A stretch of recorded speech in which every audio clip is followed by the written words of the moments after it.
Hello everyone, kitchen for অলে আপনাদের সবাইকে স্বাগত। আজকে আমি আপনাদের জন্য নিয়ে চলে এলাম এঁচোড় ভাপের রেসিপি। এঁচোড় ভাপে একদম নতুন স্টাইলে আমি আপনাদের করে দেখাবো। আর এঁচোড় তো প্রায় সকলেই কম বেশি খেতে ভালোবাসেন, কিন্তু এঁচোড় কখনো এইভাবে এই স্টাইলে রান্না করে দেখেছেন কি? তাহলে যারা এঁচোড় খেতে ভীষণ ভালোবাসো তারা অবশ্যই এই স্টাইলে একবার এঁচোড় রান্না করে দেখবেন, খেতে কতটা স্বাদের হয়। এবারে আমি সবার প্রথমে বেশ কতগুলো আলু সাদা তেলে ভেজে নেব। একদম নতুনত্ব স্টাইলে এই এঁচোড় ভাপে ভীষণ টেস্টি হয়। এই এঁচোড় ভাপে খেতে একদম অন্যরকম স্বাদের। এবারে আলুগুলো আমি সাদা তেলে একটু লালচে লালচে করে ভেজে তুলে নিলাম। আলুতে কিন্তু নুন আর হলুদ দেইনি, শুধুই ভেজেছি। এবারে আমি নিয়ে নিয়েছি ছোট ছোট টুকরো করে এঁচোড় কেটে। এই এঁচোড়গুলো কিন্তু আমি বয়েল করে নেইনি, কাঁচা এঁচোড় কেটে নিয়েছি। খুব ভালোভাবে ধুয়ে আঠা ছাড়িয়ে আমি ভালোভাবে কেটে রেখেছি। এবার সেই তেলের মধ্যে এঁচোড়গুলো দিয়ে দেব। এবারে এঁচোড়টাকে তেলের মধ্যে হালকা নাড়াচাড়া করুন। হালকা 1 থেকে 2 মিনিট একটু তেলের মধ্যে নাড়াচাড়া করে তাতে স্বাদ মতন নুন হাফ টিস্পুন আর অল্প হাফ টিস্পুন হলুদ গুঁড়ো দিয়ে এঁচোড়টাকে একটু ভাজা ভাজা করে প্রথমেই ভাজতে হবে। আর কিন্তু কোনো মশলা দেব না। সবার প্রথমে হলুদ আর নুন দিয়ে হালকা খুব ভালো করে ভাজা ভাজা করে নিতে হবে।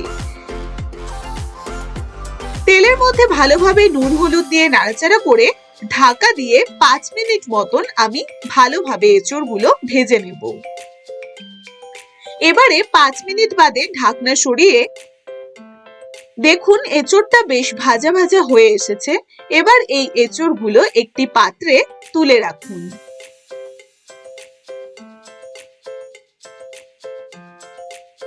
এঁচোড়গুলো একটি পাত্রে এবারে তুলে রেখে দেব। সেদ্ধ করে নিলে এঁচোড়টা বেশি সেদ্ধ হয়ে যায় আর মুখে পড়লেই বরং ভালো লাগে, তাই সেদ্ধ ছাড়া এইভাবে একবার করে দেখবেন।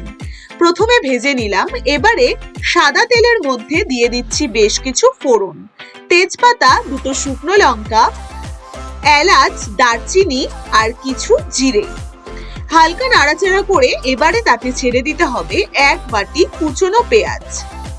এবার পেঁয়াজটাকে একটু লালচে লালচে করে বেশ খানিকক্ষণ ভেজে নিন।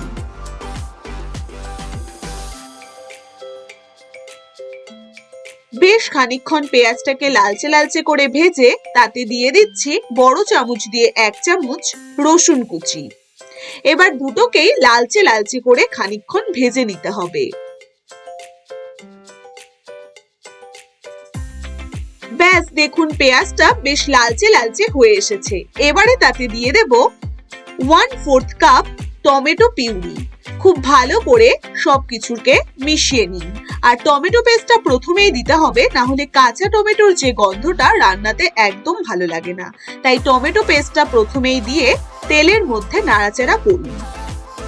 এবারে তাতে দিয়ে দিচ্ছি 1 চামচ আদা বাটা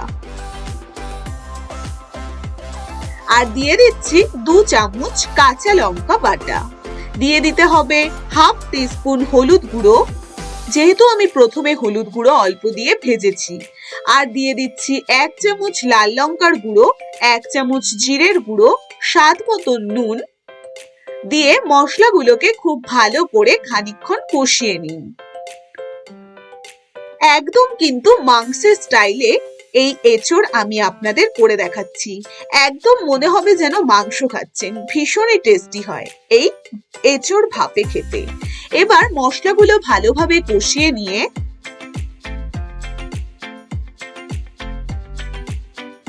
তাতে দিয়ে দিতে হবে 3 টেবিল স্পুন, বড় চামচ দিয়ে 3 চামচ টক দই।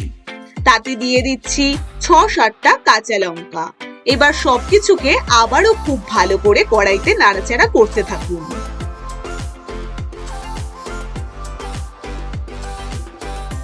খুব ভালোভাবে কড়াইতে খানিকক্ষণ নাড়াচাড়া করে নিয়ে এবারে তাতে দিয়ে দিচ্ছি হাফ টেবিল স্পুন চিনি। মশলা কষানোর সাথে দিয়ে দিতে হবে চিনিটা। এবার নাড়াচাড়া করে নিয়ে তাতে দিয়ে দিন খুব সামান্য জল। প্রথমেই একবারে জল দেব না, খুব সামান্য জল দিয়ে মশলাগুলো খুব ভালো করে কষাতে হবে। যখন মশলার থেকে তেল ছাড়তে শুরু করবে তখন তাতে দিয়ে দিতে হবে ভেজে রাখা আলু আর ভেজে রাখা এঁচড়গুলো।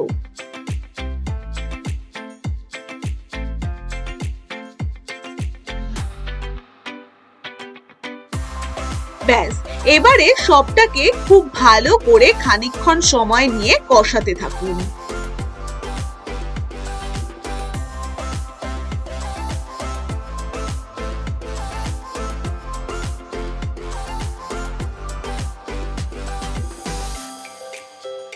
খুব ভালোভাবে নাড়াচাড়া করে যখন মশলাগুলো গায়ে মাখা মাখা হয়ে থাকবে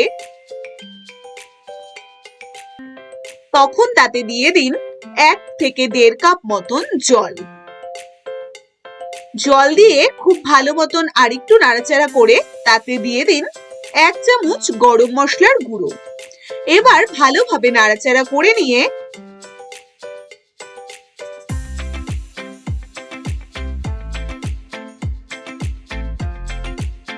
সম্পূর্ণটা খুব ভালোভাবে নাড়াচাড়া করে নিয়ে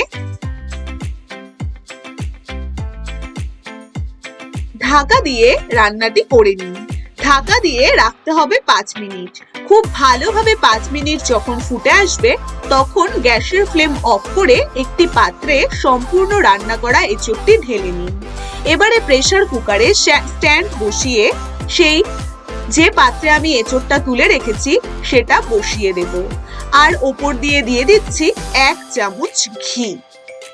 ঘিটা একটু হালকা মিশিয়ে দিয়ে প্রেসার কুকারের ঢাকনা ঢেকে দিন।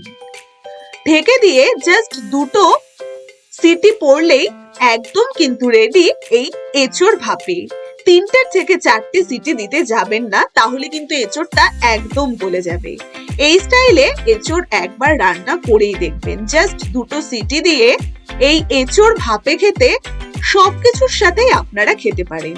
রুটি, খিচুড়ি, ভাত সবকিছুর সাথে এই এঁচোড় কিন্তু ফাটাফাটি। এবারে সুন্দরভাবে প্লেটে সাজিয়ে নিয়ে গরম গরম পরিবেশন করুন টেস্টি টেস্টি এঁচোড় ভাপে। এইরকম নতুন নতুন রেসিপি জানতে হলে চ্যানেলটিকে সাবস্ক্রাইব করতে ভুলবেন না।